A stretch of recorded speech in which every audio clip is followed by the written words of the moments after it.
Hello hello hello. चल रहा है ये? अच्छा, ऑन है। सही सही सही सही, चलें। अच्छा जी, तो शुरू करते हैं।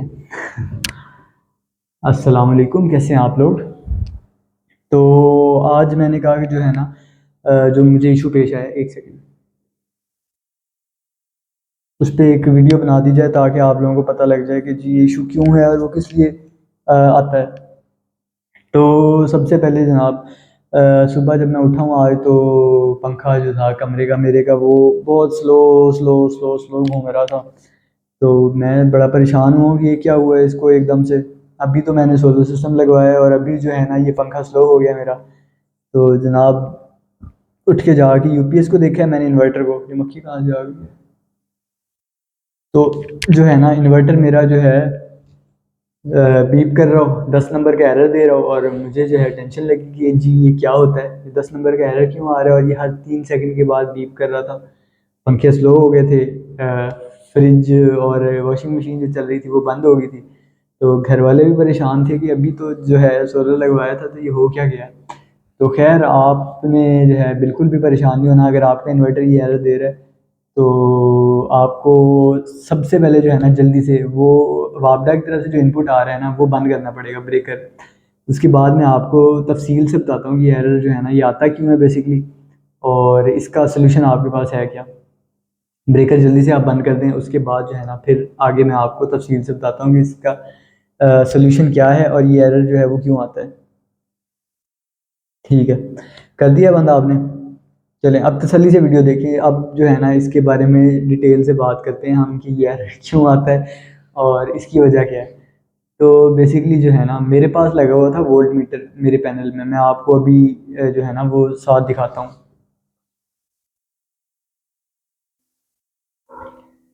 अच्छा जी, ये देखिए मेरे पास जो है ना पैनल के अंदर, डिस्ट्रीब्यूशन बॉक्स के अंदर एक लगा हुआ है वोल्ट मीटर। उसके साथ जो है एक पैनल के अंदर लगा हुआ है जो आपको इस टाइम 228 शो करवा रहा है। इधर नॉर्मली 230 रहते हैं वोल्टेज। और ये मेरा जो है वो यहाँ से जो आ रहा है वोल्टेज 228 के करीब, वो भी जो है ना ये दे रहा है, क्योंकि इसको भी 230 पे रखा हुआ है। तो अब समझेंगे नॉमिनल पे है ये वोल्ट मीटर जो डिस्ट्रीब्यूशन बॉक्स में लगा है। ये मुझे लगता है थोड़ा सा जो है ना इशू करता है। शायद ये इतना एक्यूरेट है नहीं, क्योंकि 230 को ये 223 224 दिखा रहा होता है नॉर्मली। तो अब हुआ क्या था कि जनाब, मेरे पास जो डिस्ट्रीब्यूशन बॉक्स वाला है ना, जो कि ये सॉरी ये डिस्ट्रीब्यूशन बॉक्स वाला, ये पैनल वाला जो है, इसके ऊपर वोल्टेज जो मैंने उस टाइम गौर नहीं किया, लेकिन ये बार बार बीप कर रहा था।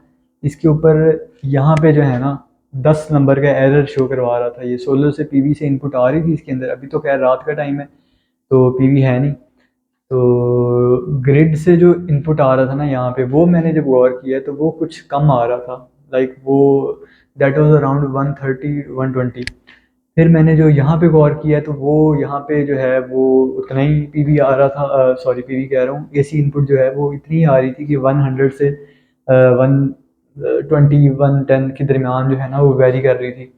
तो फिर जो है ना मुझे समझ आया कि जो है ना एरर 10 नंबर जो है वो बेसिकली होता है इस वजह से है कि जब आपका वोल्टेज वापडा की तरफ से जो आ रहे हो वो कम हो।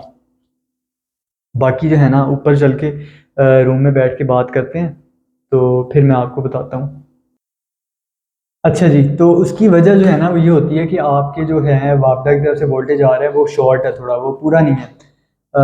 120 110 90 80 यहाँ पे फिर रहा था वो, और कभी जो है बिल्कुल ही गिर जाता था, 60 पे आ जाता था। तो उसकी वजह से जो एनर्जी सेवर्स थे, जो एलईडी बल्ब होते हैं, वो तो चल रहे थे सारे जो लगे होते हैं छत में। तो लेकिन जो है बड़ी इक्विपमेंट जो ज़्यादा पावर लेते हैं वो सारे ऑफ हुए हुए जा रहे थे। वॉशिंग मशीन चल रही थी वो बंद हो गई, फ्रिज चल रहा था वो बंद हो गया। तो अब जो है मैंने इसकी बुक उठाकर देखी, जब फ्रोनस पीवी 7200 वाली जो थी, इनका बुकलेट जो साथ आता है, तो उसमें उन्होंने एरर कोड का ऊपर जो है ना वो ये लिखा हुआ था कि डेप्रिशिएटिंग एसी वोल्टेज। उसकी वजह जो है वापडा की तरफ से, मेरा इन्वर्टर जो है ग्रिड फीडिंग पे लगा हुआ था, वापडा को यूनिट जा तो रहे थे हमारी तरफ से, लेकिन जो आ रहे थे वहाँ से वो हमारे जो है ना वो कम थे। वो दैट वाज नॉट 220 और 230, दैट वाज अराउंड 100 120, जिसकी वजह से जो है ना ये इशू आया है। इन्वर्टर ने हमारे ने बीप करना शुरू किया, एवरी थ्री थ्री सेकेंड्स जो है वो बीप करता है। एरर कोड 10 दिखाता है वो, और उसकी वजह यही होती है कि जो है ना आपकी वोल्टेज वापडा की तरफ से जो आ रहे हैं वो कम आ रहे हैं। अच्छा, अब इसमें जो है एक तो चीज़ ये है कि यार ये यकीनन एक अच्छी बात नहीं है, आपको फ़ौरन जल्दी से जो है ना वापड ऑफ करना चाहिए। तो अब मुझे ये नहीं समझ आ रही कि अगर मेरे पास जब सर्किट ब्रेकर्स लगे हुए हैं तो वो ट्रिप क्यों नहीं किए? क्या ये मतलब वोल्टेज कम होने पे ट्रिप नहीं करते? अब मुझे इसके बारे में थोड़ी रिसर्च करनी पड़ेगी कि ये आखिर ऐसे क्यों हो रहा है। अगर आप में से किसी को इसका जवाब पता है तो मुझे बताइएगा काइंडली कि मेरे पास जो सर्किट ब्रेकर्स लगे हैं वो ट्रिप क्यों नहीं किए। तो उसके अलावा जो है वो यही है कि यार यकीनन ये अप्लायंसेस आपकी जो है वो उनको ख़राब कर सकता है कि एलसीडीज़ जो हैं सेंसिटिव अप्लायंसेस हैं, जैसे एलसीडी हो गई या इसके अलावा कंप्यूटर्स हो गए, तो उनके लिए तो यकीनन ये एक इशू वाली बात है ना कि वोल्टेज कम आ रहा है और वो वैसे ही आगे सप्लाई करी जा रहा है, मतलब हालांकि पीवी उस टाइम मिल रहा था उसको पूरा। और ये एक इन्वर्टर पे नहीं, मेरे पास जो दूसरा भी लगा हुआ था दूसरी साइड पे उसके ऊपर भी यही सेम मसला था, वो भी बीप कर रहा था। तो अब ये मुझे समझ नहीं आया कि आखिर इसको जब पीवी मिल रही है पूरी तो ये घर के अंदर पहले सप्लाई क्यों नहीं कर रहा, मतलब वो घर के अंदर तो पूरा रखे। तो ये चीज़ जो है ना ये बड़ी एक इनके कंपनी के ऊपर एक ज़ाहिर है कि सवालिया निशान है कि यार ये कैसा जो है ना इन्होंने सेटिंग उसके अंदर करके रखी है कि अगर वोल्टेज वापडा की तरफ से कम हो रहे हैं तो फिर भी घर में भी कम वोल्टेज जा रहे हैं आगे। हालांकि मैंने तो उसको सेट किया हुआ है कि जी 230 पे उसका आउटपुट नॉमिनल आउटपुट रहना चाहिए और पीवी भी आ रहा है, तो फिर तो इसको या बैटरी से कम वो शेयरिंग कर ले या पीवी के साथ शेयरिंग करके घर के वोल्टेज तो वो पूरे रखे, फिर वो पूरे क्यों नहीं रख पा रहा। तो सॉरी, ये एक जो है ना इशू है कि यार ये कैसे आया है और क्यों आया है ये फ्रोनस कंपनी वाले ही हमें बता सकते हैं। मैं उनको भी रीच आउट करूँगा, उनसे भी पूछूंगा कि जी आखिर ये इशू क्या है और ये क्यों आया है। तो अगर आपके पास भी इस तरह का एरर आ रहा है तो सबसे पहले आप एसी को बंद कर दें और मतलब एसी सप्लाई जो आ रहा है वापडा की तरफ से आपको उसको बंद कर दें, फिर आपका जो है वो पूरे हो जाएंगे। मुझे पूरे वो हो गए थे बिल्कुल, it was working fine after that. जब मैंने फिर बाद में जाके जब देखा है वोल्ट मीटर पे मुझे शो हुआ है कि अब वापडा की तरफ से 230 225 पूरे आ रहे हैं। उसके बाद मैंने उसको ऑन किया तो सारा सिस्टम जो था प्रॉपर्ली वर्क करने लग गया दोबारा से। तो ये चीज़ जो है ज़रा देखने की ज़रूरत है कि यार वो इशू क्यों आया है।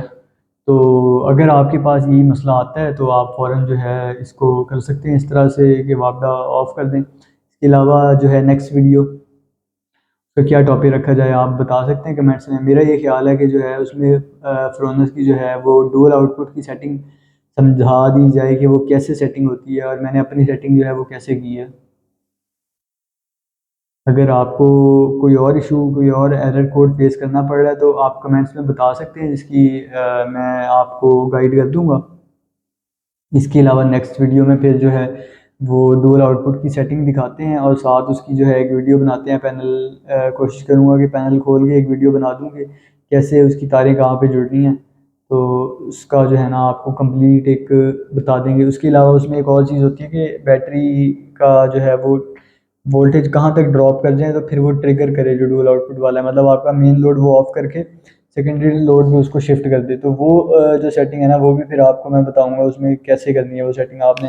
तो कैसे जो है ना वो मतलब मेन लोड को ऑफ करे कितने परसेंट तक आपकी बैटरी ड्रॉप कर जाए तो फिर मेन लोड को ऑफ करे और उसके बाद जो है आपका सिर्फ यूपीएस वाला लोड जो है ना वो चलाए।